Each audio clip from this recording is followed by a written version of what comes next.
guys, vlog natin ngayon kung paano mag-upgrade ng laptop.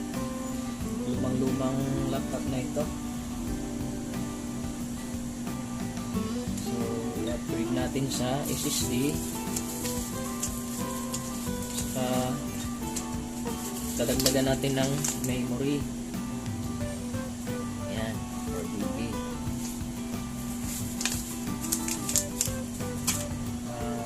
Papalitan din natin ito ng battery. Gawa ng hindi na nagcha-charge. Hindi na siya nagcha-charge. Papalitan natin. Ayan guys. Bubuksan na natin to.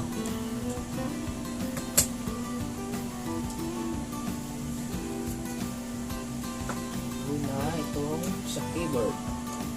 May screw.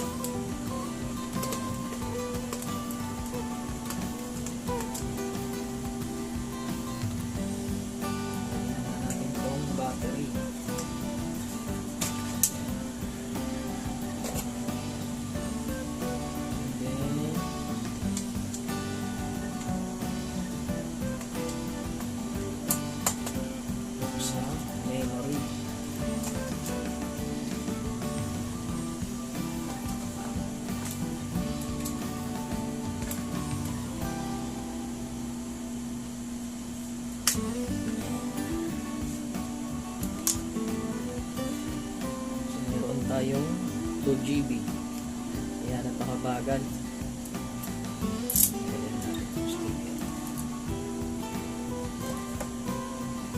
Sunod itong DVD.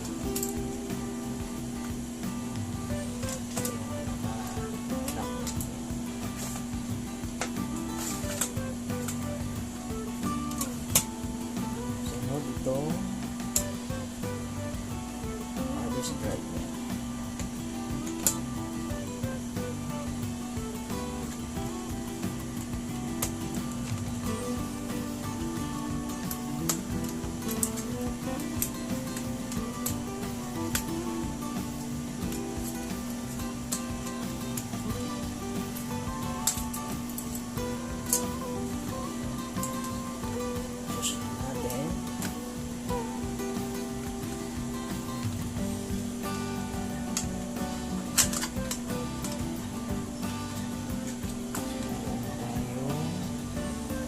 Tayo 320GB. Itan na capacity niya. Tapos natin.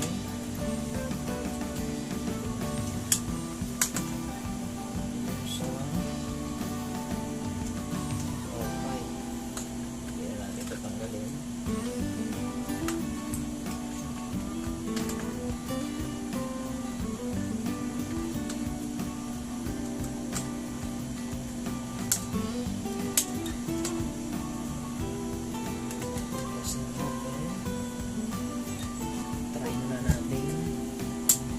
Paklasin yung keyboard.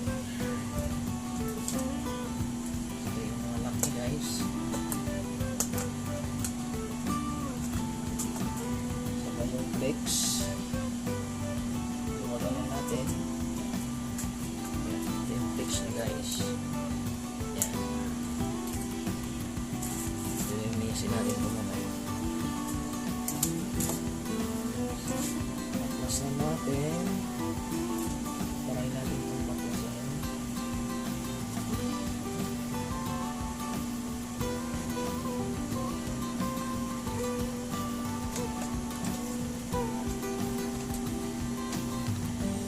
So guys,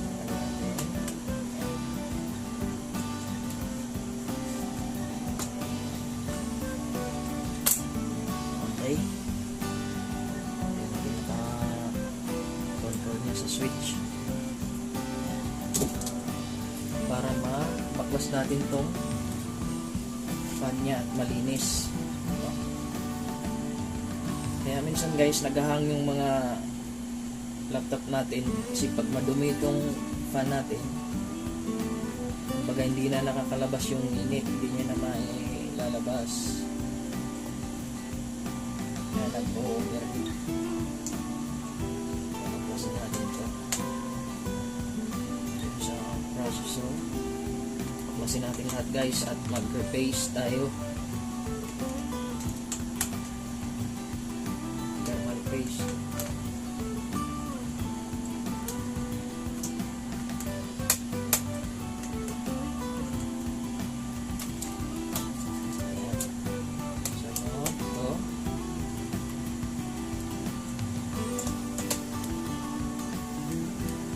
Madali lang guys, yung magdi-DIY niyan, kung gawin nyo, paralan nyo lang yung laptop nyo paano babaklasin. Ayan, tanggalin mo natin yung power.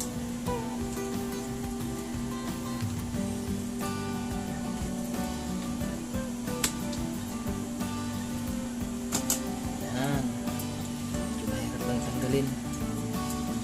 So kung napansin nyo guys, ayan, marado na yung ano niya, oh. Napakadumi, oh. Kaya minsan naghahang. Ayan, linisin natin to guys. Tsaka yung thermal paste niya, wala na, oh. Tuyong-tuyot na. Dry na, oh.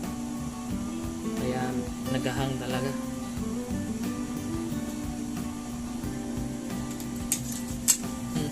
Ginagamit kong panglinis guys. Sikti kasi. Dry na, oh.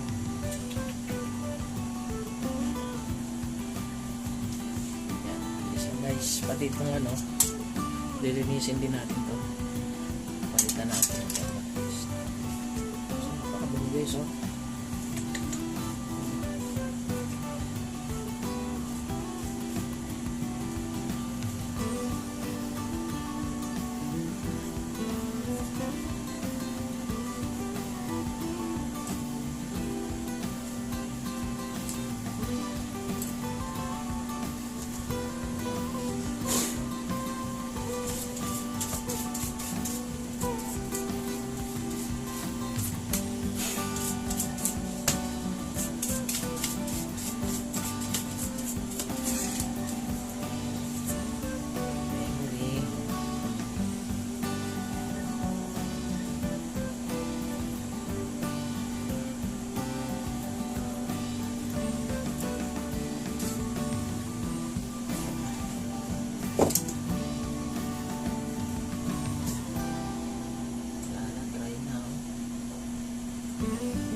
Nice.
bago natin memory.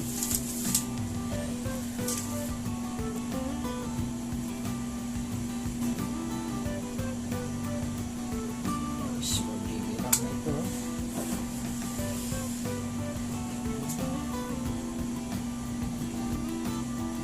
Yes, kakabit na natin itong keyboard.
Guys,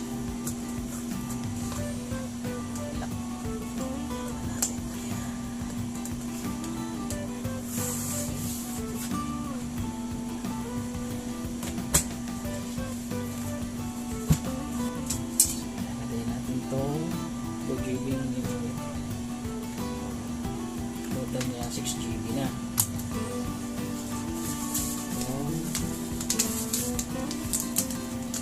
SSD natin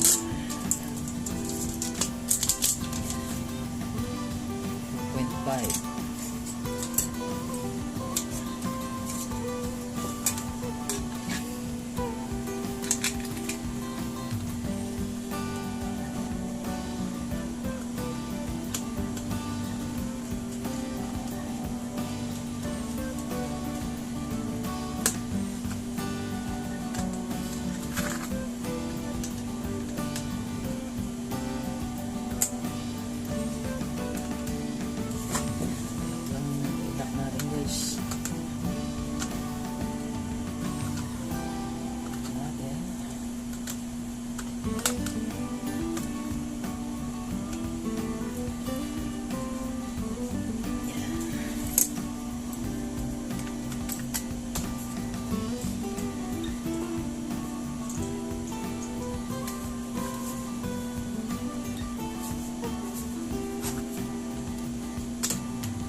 Battery, balikan natin ito gagawin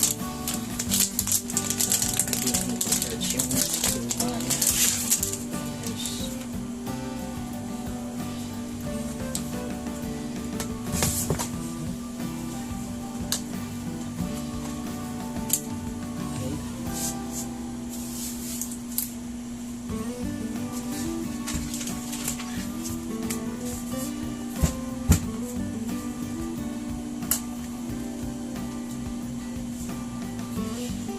Wala pang OS yung SSD natin, i-reformat natin ito ng Windows 10. Guys, sa next vlog na lang natin yung susunod ng pagre-reformat ng laptop natin. So abangan nyo na lang guys. Salamat sa mga nanood nito. Sana may natutunan kayo. Maraming salamat guys.